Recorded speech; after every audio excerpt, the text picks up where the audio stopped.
बिस्मिल्लाहिर्रहमानिर्रहीम। अस्सलाम वालेकुम। 7th क्लास, कैसे हैं बच्चों? जी बेटे, आज का हमारा काम है ख़त होगा। हमने ख़त करना है। उन्वान है उसका बड़े भाई के नाम ख़त, किताबों के तोहफ़े का शुक्रिया। सबसे पहले आपने तारीख़ डालनी है, घर का काम लिखना है, दिन लिखना है और फिर आपने उन्वान लिखना है कि कौन सा हम काम कर रहे हैं आज।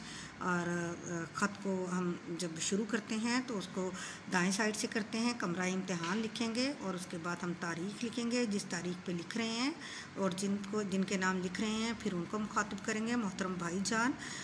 और इसके बाद ये साइन देंगे। उसके बाद अस्सलाम वालेकुम का साइन होगा और उसके बाद हम शुरू करेंगे ख़त लिखना। आपने जो दीनी किताबों का सेट मुझे भेजा है वो वसूल करके मुझे इस कदर खुशी हुई कि मैं बता नहीं सकता। मेरी दिली ख्वाहिश थी कि मैं अच्छी अच्छी दीनी किताबें पढ़ूँ। भाईजान, आपने मेरी दिली ख्वाहिश पूरी कर दी।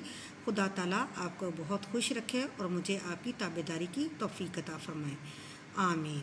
वस्सलाम। आपका छोटा भाई अलिफ बेजीम। आप अपना नाम भी लिख सकते हैं या इस तरह लिख दें और उसके आपने दाएं तरफ तारीख़ लिखनी है, जैसे 5/5/2021। ओके, अल्लाह हाफिज़।